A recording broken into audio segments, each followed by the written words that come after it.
I have always believed that some places are not meant to be lived in for too long. The lighthouse on Eilean Moor was one of them. It stood alone on a jagged cliff, surrounded by endless waves that crashed against the rocks like a constant whisper of something unseen. It was my job to keep the light burning, to guide ships away from danger. But at night, when the world outside turned black and the wind howled through the cracks in the walls, I would feel something watching. The old logs left behind by past keepers spoke of strange sightings, lights in the distance, voices that carried through the storm. I never put much thought into them, not until the night I saw the ship. It started with a flicker at the edge of the horizon, a glow that pulsed like a dying ember on the surface of the sea. At first, I thought it was a trick of the fog or my tired eyes playing games with the reflection of the moon. But as I watched, the glow grew stronger. A shape began to form, dark and silent, moving steadily toward the shore. The longer I stared, the heavier my chest felt, as if something deep inside me was warning me to turn away, to shut the curtains and pretend I had seen nothing, but I could not. My hands were trembling as I adjusted the lens of the scope, bringing the ship into focus. It was old, its masts torn and its sails in shreds, but it cut through the water without sound. There was no crew, no lantern swinging on its deck, just a thick, unnatural mist curling around its sides. It felt wrong, like a thing that should not exist, and yet it was coming closer. I forced myself to move away from the window, telling myself it was just an abandoned wreck set adrift, but the feeling did not leave me. I went downstairs to check the locks, to listen for any sound of a boat docking against the rocks, but there was nothing. The air inside the lighthouse felt heavy, thick with something unseen, and the flame in the lantern above flickered wildly as if struggling against an invisible force. My breath came in short gasps as I sat at the wooden table, my hands pressed against the cold surface. The logs from the past keepers came to mind, the stories of shadowy figures moving through the fog, of a ship that never truly arrived but left its mark on those who saw it. I was not the first to witness it, and deep down I knew I would not be the last. Sleep did not come that night. I sat awake with my back against the wall, listening to the silence that felt too deep, too empty. The wind had died, the waves had stilled, and the lighthouse that had always groaned with the weight of time now stood as silent as a grave. Then, just as my eyes began to droop, a sound cut through the quiet, a low creak, like wood bending under pressure. My pulse hammered as I turned toward the door, toward the sound that should not be there. Another creak followed, then another, slow and deliberate, coming closer. I wanted to run, to shut my eyes and pretend it was nothing, but my body was frozen in place. The door shuddered once, twice, then swung open with a groan, revealing nothing but darkness beyond. A gust of icy wind rushed past me, and for a brief second, I felt something brush against my skin, something unseen but undeniably there. They found me the next morning, slumped against the wall with my face twisted in terror, my mouth open in a silent scream. The logs were still on the table, my last entry scrawled in shaky handwriting. "They will come for me," the words read. "The ship has come." There was no wreckage on the shore, no sign of any vessel ever having approached the island, but the lighthouse keepers who followed spoke of strange sightings, of whispers in the wind, of lights that pulsed in the distance like a dying ember on the surface of the sea. Some say it was the phantom crew of a lost vessel, returning for those who dared to see them. Others believe the lighthouse itself is cursed, that those who stay too long become part of its darkness. I do not know what the truth is, but I know this. The lighthouse on Eilean Moor still stands, and on certain nights, when the fog is thick and the waves fall silent, a ship can be seen drifting toward the shore, its arrival marked by the sound of a door creaking open in the dark.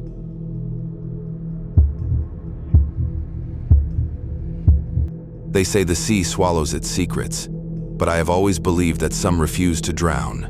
I never considered myself superstitious, not until I took the night shift at the Point of Air Lighthouse. It seemed like an easy job, just keeping watch, ensuring the light never failed, and recording the quiet hours. I enjoyed the solitude, the wind's eerie wail through the tower, the endless crash of waves against the cliffs, but from the very first night, something felt off. The locals had warned me, their voices hushed, their glances uneasy. They spoke of Raymond, the old keeper who had hanged himself inside the tower, and of the figure that loomed on the balcony at dusk, staring toward the sea.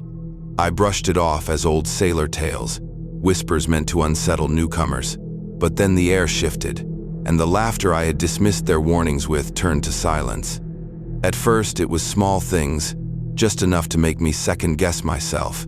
I would place my logbook on the desk, only to turn around and find it open to a different page.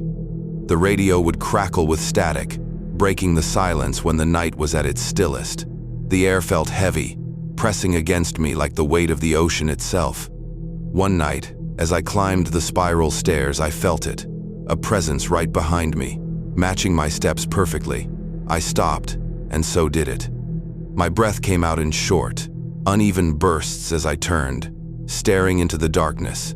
Nothing, just the empty, twisting staircase, cold stone walls, and my own pounding heartbeat. But the feeling never left, the sense that I was never alone. It clung to me, invisible hands wrapping around my shoulders, making every shadow stretch just a little too long, every silence just a little too deep. Then came the knocking. It started one evening, just after sunset, a slow, deliberate tap against the glass of the lantern room. I was alone, high above the ground, the only entrance locked from the inside. My stomach twisted as I turned to look, my reflection staring back at me in the curved glass. And then, just behind my reflection, I saw it. A shadow, dark and still, standing on the balcony, staring out at the sea. My throat closed, my body frozen as a shiver ran through me. I wanted to tell myself it was a trick of the light, a shape cast by the railing, but deep down, I knew better. I was not alone up there.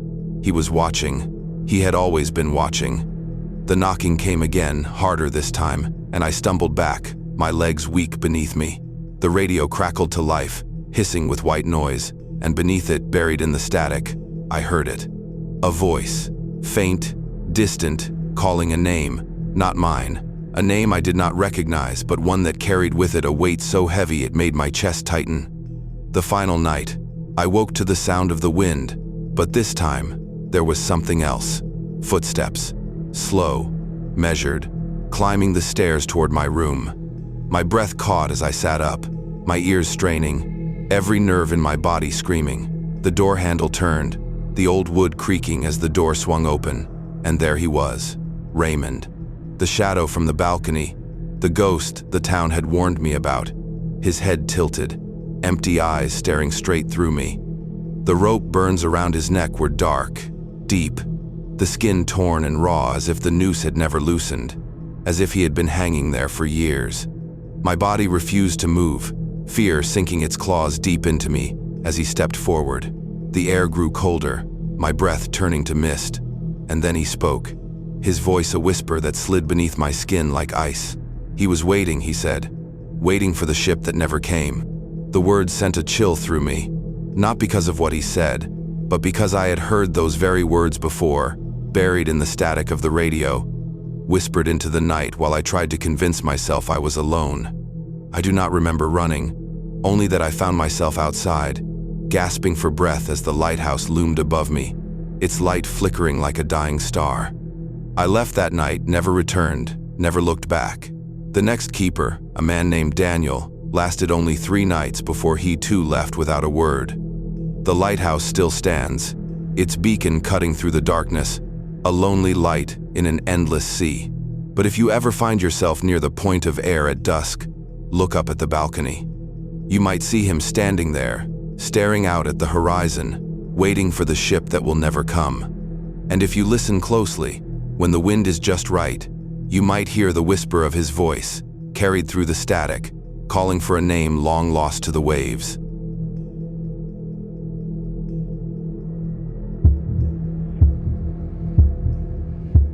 I have worked in isolated places before, but nothing ever felt quite like the New London Ledge Lighthouse.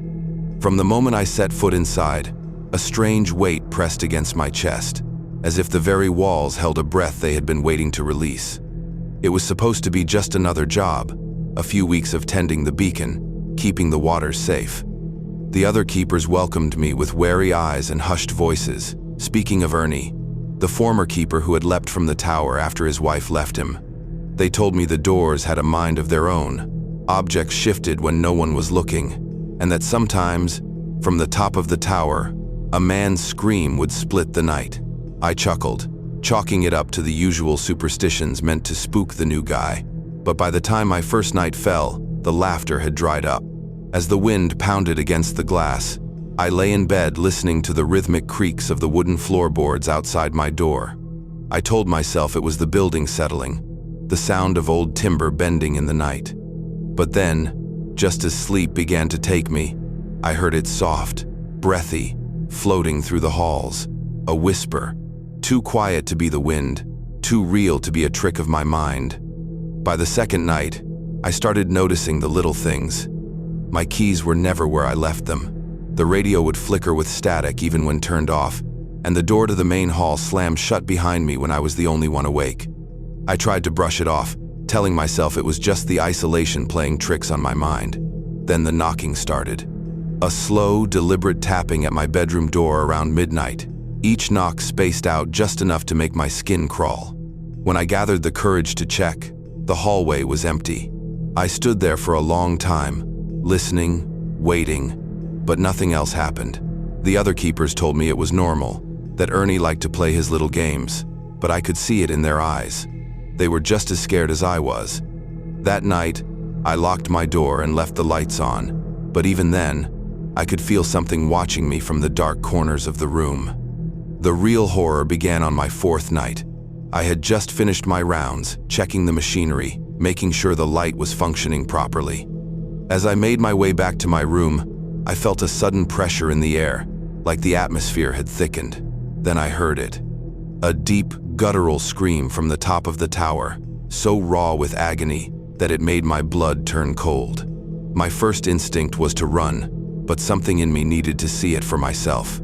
I forced my legs to move, climbing the narrow steps, gripping the railing until my knuckles turned white. The moment I reached the top, the scream stopped, replaced by an eerie silence that was somehow worse. The room was empty, the glass windows rattling from the wind outside. But as I turned to leave, the air shifted behind me, and I felt an overwhelming presence looming just inches away. I did not turn around. I could not. The air was ice cold, and I swear I could feel breath on the back of my neck. Then the whisper came, so close it could have been inside my head. "It is not over." I ran down those steps so fast I nearly tripped, my heart slamming against my ribs. When I reached my room, I locked the door and pressed my back against it, trying to steady my breathing. The knocking started again, this time harder, more impatient. I held my breath, my pulse thundering in my ears. Then the doorknob twisted, slow and deliberate.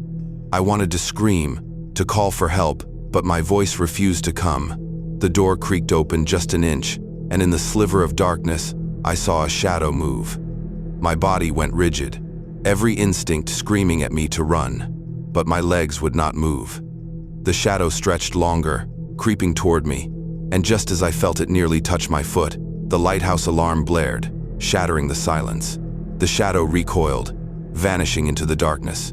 I lunged forward, slamming the door shut and locking it with shaking hands. I did not sleep for the rest of the night. The next morning, I packed my things. I did not care about the job or the money. I just knew I had to leave. As I stepped outside, the other keepers gave me knowing looks, like they had expected this all along. Nobody said a word as I boarded the boat back to shore. As the lighthouse faded into the distance, I could still hear the wind howling, and for just a moment, I thought I saw a figure standing at the top of the tower, watching me leave. I do not know if Ernie ever found peace, but I do know this. Whatever lingers in that lighthouse is not just a story. It is real, and it does not want to be forgotten.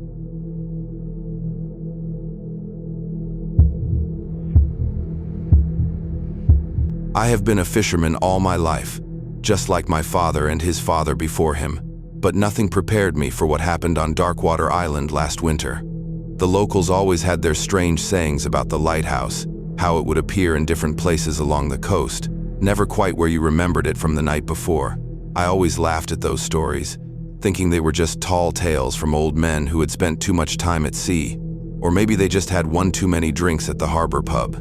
My grandfather used to say, "The lighthouse finds those who are already lost, not the other way around." I never understood what he meant until that foggy night in December when I got caught in the worst storm I had ever seen. My small fishing boat was tossed around like a toy in a bathtub, and I could barely see 10 feet ahead of me through the thick wall of rain and mist. That was when I first saw it, the beam cutting through the darkness, stronger and brighter than any lighthouse beam should be, almost like it was searching for something rather than warning ships away from the rocks. I remember thinking it was strange because I knew the lighthouse should have been on the northern cliffs, but this light was coming from somewhere far to the east, out in the open water where no lighthouse could possibly stand. I turned my boat toward the light, grateful for any guidance in that blinding storm. The beam seemed to grow stronger as I approached, and for a moment I felt an odd sensation, like the light was watching me, acknowledging my presence. The closer I got, the calmer the waters became, almost as if the storm was being pushed back by something, creating a perfect circle of stillness around the lighthouse. When I was about half a mile away, I could finally make out its shape through the fog. A tall stone tower, rising impossibly from the water, no island or rocky outcrop beneath it, just standing directly on the ocean's surface, as if the water was solid ground. I shouted out, hoping there might be a keeper who could help me, but my voice seemed to be swallowed by the fog. That was when I noticed something even stranger. There were other boats all around me, dozens of them, some looking ancient with tattered sails, others modern fishing vessels like my own, all drifting silently toward the lighthouse like moths to a flame. None of them had any lights on, and I could not see a single person on any of the decks, but somehow I knew they were not empty. I could feel eyes watching me from the shadows of those ghost ships. I tried to turn my boat around, suddenly more afraid of that impossible lighthouse than the storm I had been fleeing, but my engine sputtered and died, leaving me drifting helplessly toward the tower. As I got closer, I began to see things that made my blood run cold. The lighthouse was not made of stone as I had first thought, but of something that looked almost like bone, a massive curved structures that seemed to shift and breathe in the moonlight. And the light at the top was not a lamp or beacon, but something alive, something that pulsed and writhed behind the glass, casting that searching beam across the water. The boats that had reached the lighthouse before me were not docked alongside it as I had assumed. They were being pulled into it, the bone-like structure opening up like a massive mouth to swallow them whole, hull and all. I heard no screams, no sounds of splintering wood or tearing metal, just the quiet, terrible sound of consumption, like the satisfied sigh of a predator finally feeding after a long hunt. I was now close enough to see inside some of the windows of the tower, and what I saw nearly stopped my heart.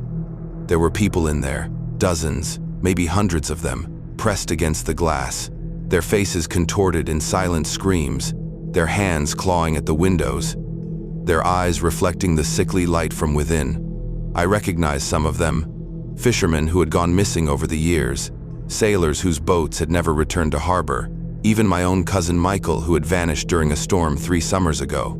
They were all there, preserved somehow, neither alive nor dead, trapped in that moment of terror when they realized what the lighthouse truly was. The beam from the top of the tower suddenly swung around and focused directly on me, freezing me in place, and I felt something reach into my mind, sifting through my memories, my fears, my deepest regrets. In that moment, I understood what my grandfather had meant. The lighthouse was not a warning or a guide. It was a trap, a lure for lost souls adrift in their own darkness as much as they were lost at sea. Just when I thought all was lost, when I could feel my boat being pulled toward that gaping maw of bone and light, when I could almost hear the whispers of those trapped souls welcoming me to their eternal prison, something unexpected happened. A real lighthouse, the actual lighthouse of Darkwater Island, suddenly cut through the fog with its steady, normal beam, revealing the rocky shoreline ahead of me. The phantom lighthouse seemed to recoil from this ordinary light, its own beam flickering like a candle in the wind.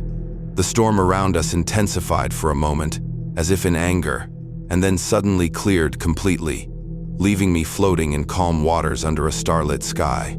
The bone tower was gone, along with all those ghost ships, vanished as if they had never been there at all.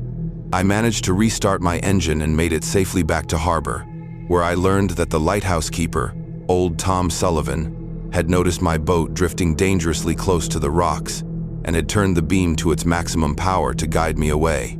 When I told him what I had seen, he just nodded sadly and said, "It takes them sometimes, but not tonight, not you. I still fish these waters, but I never go out alone, and I never sail at night.